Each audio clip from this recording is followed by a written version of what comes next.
You've probably heard it 100 times. Adults need 8 hours of sleep a night.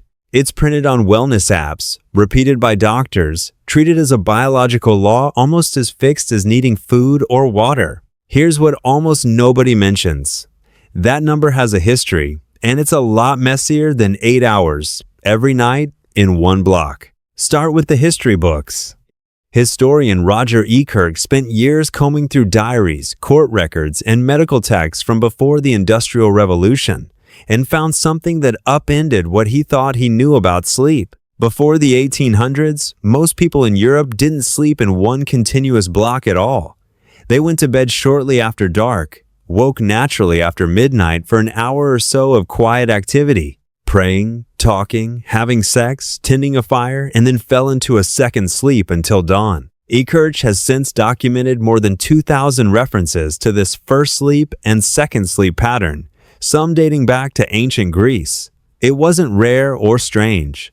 It appears to have simply been how people slept for most of history, until gaslighting and then electricity pushed bedtimes later and compressed the night into a single stretch. So if that's true, the 8-hour, one-block sleep you're chasing every night might be a relatively recent invention, something artificial light created, not something your body was built for. Except there's a problem with that story, and it's a big one.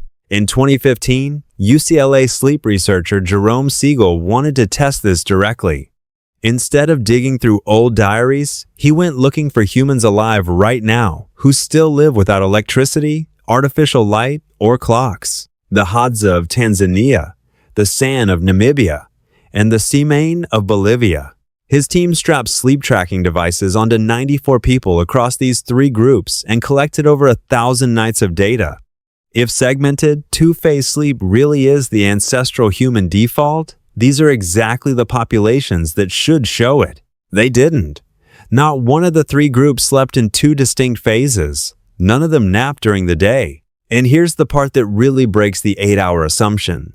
They slept less than most people in industrialized countries do, averaging between 5.7 and 7.1 hours a night. Some nights even less. They didn't go to bed at sundown either. On average, they stayed awake for over 3 hours after dark before falling asleep, doing essentially what people do everywhere. Talking, eating, telling stories around a fire. And they woke up not with the sun, but consistently at the coldest point of the night, right before dawn, as if something in the body were tracking temperature more closely than daylight. So now you have two of the best documented pictures we have of pre-modern human sleep, and they flatly contradict each other. One says our natural pattern was 2 sleeps bridged by an hour of wakefulness. The other, gathered from people living that lifestyle literally right now, shows one continuous sleep phase, shorter than 8 hours, with no segmentation and no naps. Both are careful, peer-reviewed research. Neither one is wrong exactly. They're describing different populations in different climates with different amounts of natural light exposure, which suggests the truth is less, here is the one true human sleep pattern, and more, human sleep has always been more flexible than any single number can capture. What both of these findings agree on, strangely, is the one thing modern advice rarely mentions. What triggers sleep and wakefulness isn't a clock striking a target number of hours. It's temperature.